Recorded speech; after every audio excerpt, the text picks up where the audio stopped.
We're back. We're back with another episode, another mini segment called Shake and Bake about Baker Mayfield and the Bucs. Man, another guy along with Jared Goff that was a number one pick, riding high.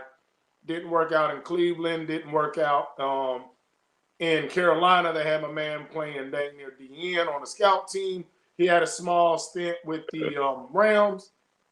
Had to come in this year and win the job against Trask. Had to take like $4 million with incentives, which he got a lot of those incentives with the way he played. And man, I think the title, obviously, everybody's called him Shake and Bake, but I think the title is also appropriate because you had Ricky Bobby and Cal Norton Jr. Now you got Baker and Mike Evans, his partner. It's right there. And Ricky and Cal was together. Yep. Then they went apart, then they came back together.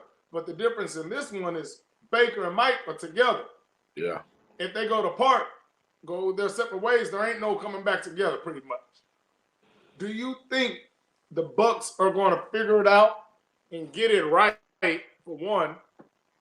Because they're going to have to get it real right because they didn't give Mike the money this year. So I don't want yesterday's price. And I might want a little more than you should have even paid me because you didn't pay me and I did it again. 10 straight years. Yeah. I did it again. So now he's probably feeling a little salty. He might pull a Devontae Adams and say, because remember, Green Bay offered him more money. He said, I'm still out. Mm-hmm. So Baker Ball had his most passing touchdowns, had his most passing yards. Yeah. He led them boys in a great game against the Lions. He went to Detroit. He put up a good fight. Unfortunately, threw a last minute pick that sealed their fate. But I have all respect for Baker and what he did. I think, like when college is good, when Texas is good, OU is good.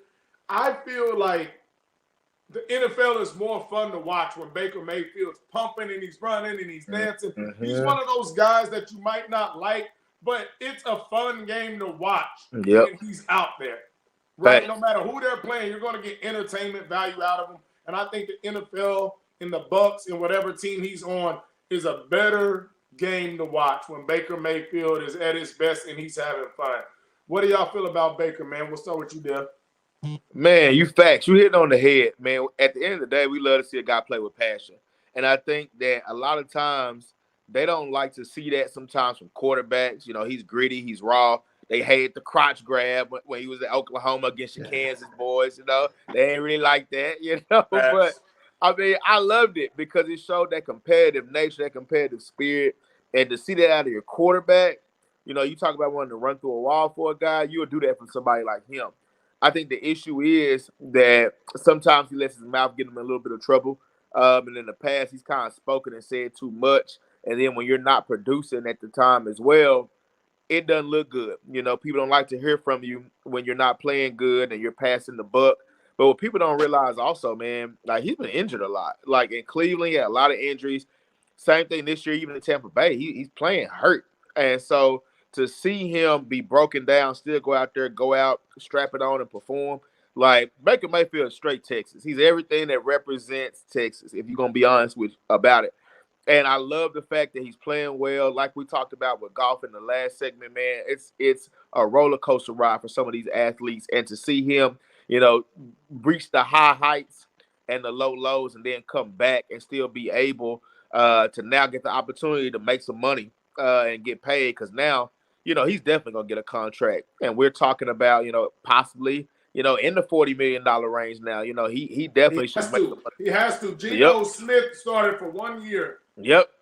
And been in the league for 15 years, and he got $105 million. Yeah. With like 35 a year. So exactly. That's bare minimum starting range. And, yep. and Daniel Jones got 40. Yep. Baker better, he got to get Baker and I can't get more than Danny Dimes, my agent got to go. Hey, you're right. You're right, man. He earned it, man. Facts. And the only thing is all right, we know they got to pay Baker.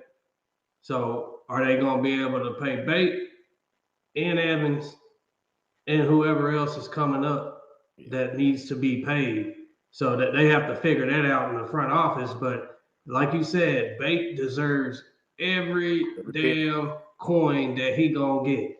Because he didn't went, he went from bottom of the barrel, scout team defensive line to hold my dick, Bate. You know, like that's how he been. And you can't take it away from him. A lot of people probably don't like him because he was a bad boy at you remember got arrested for the public intoxication, and that was I think that was out here in Dallas.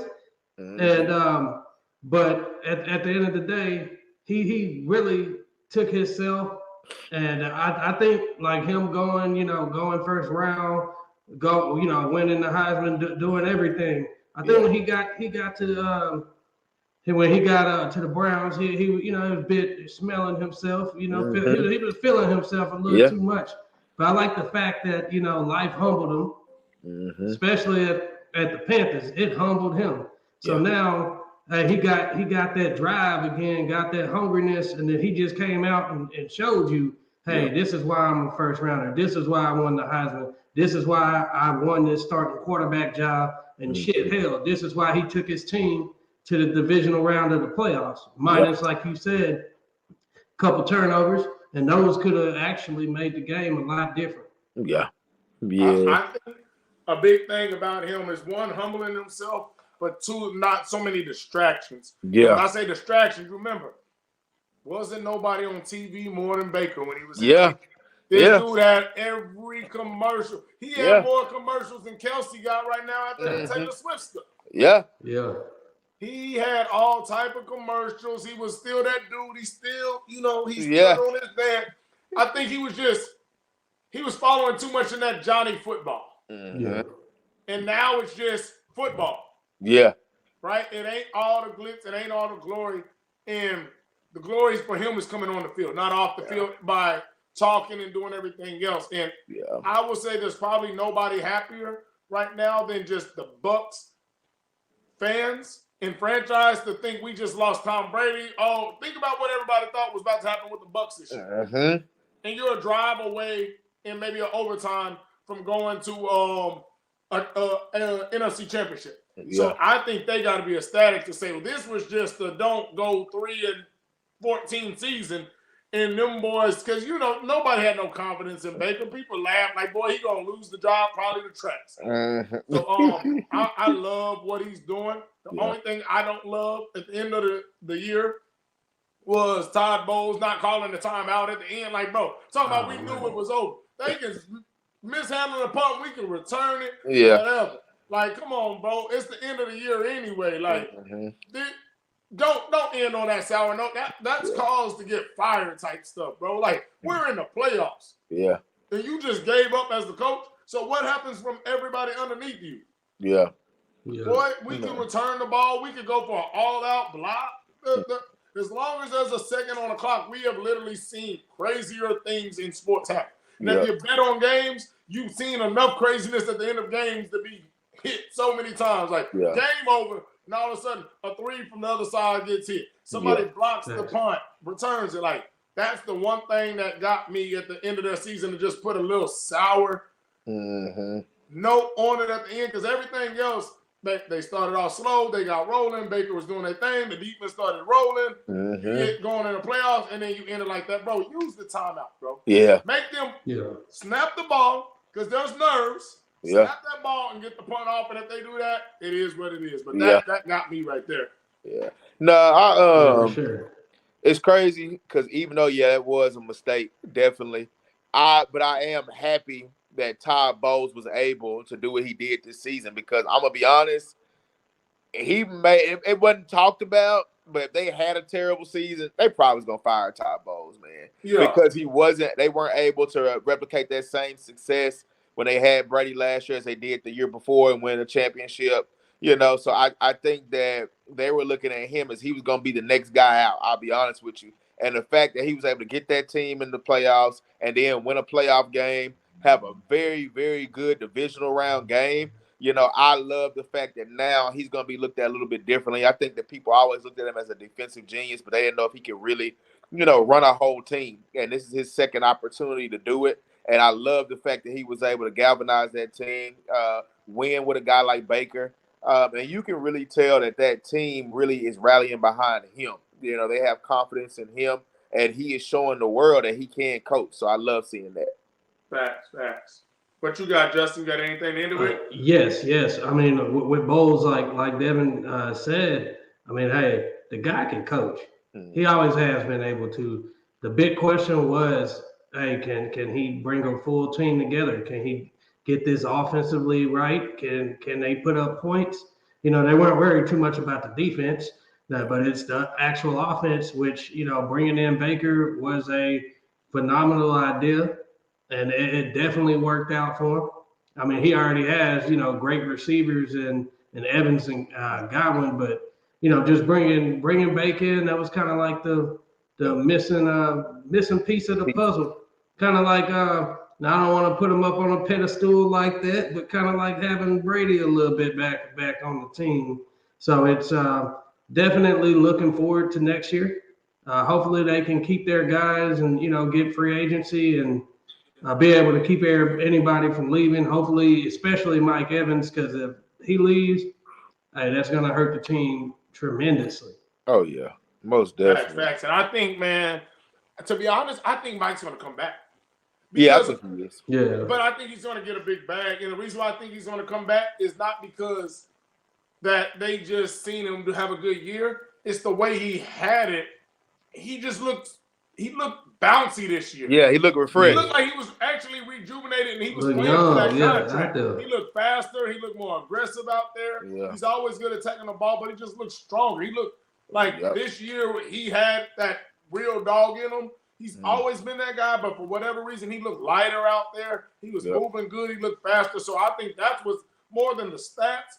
It wasn't like no some late stats. It was like big play after big play. Like, Buddy got 3 more good years in him, how he looked. Yeah. So I think that's going to help him. And I think, you know what I mean, it's hard. Sometimes it's like leaving that girl. And it's not that y'all leaving on bad terms, but it's like, I might be able to find better, but it's like, I've been here for so long. I put in too much time and effort. Families out here. I don't want to go somewhere maybe because, you know, you go somewhere for a year for the bag and get the contract, but you only get that guaranteed first year. And not even make it through the contract because, you know, the system wasn't familiar with New York and all that. So I think he'll stay because sometimes it's just hard to leave. Do you think a guy like bringing a guy in like Baker who's emotional, who really and you can say what you want, but I think that Baker is a guy because he's so lively that we know that energy shifts, it transfers. You know, do you think that bringing a guy in like Baker with that energy kind of help rejuvenize Mike? Oh, 100%. I just think when you have a guy like that at your quarterback, that's the only guy that can make a receiver want to play receiver. Yeah. Right? Yeah. I don't care how good the running back is. The linebacker can make linemen want to go. The linebacker can make the corners want to be better. The running back don't make me want to run a route harder. At my quarterback, I ain't feeling him. He ain't throwing me the rock, or he just don't feel like that guy. It deflates not only the receivers, but the rest of the team. Yeah. Right? A good running back make the lineman want to block. Yeah. A good quarterback make the lineman want to block. A good line make the running back want to get busy. That quarterback is the only person, obviously, because they're the only person, which is not the line got to block. But in our mind, you're the only person stopping me from being great. It's the quarterback. Throw me the rock, and then, you know, Baker runs somebody over, he getting up and doing this. Like, that's big for you to see your guy do that, right? He's running faster than everybody to get down there. He ain't too cool for school. He's still, this year, he got back to being that college fun Baker where I'm going to celebrate how I want to celebrate, and I'm going to do my thing. Yeah, for sure. Thanks. But yeah, man. No, that was another good segment, y'all. If you haven't, like, subscribe. Make sure you share with your friends, family. We out.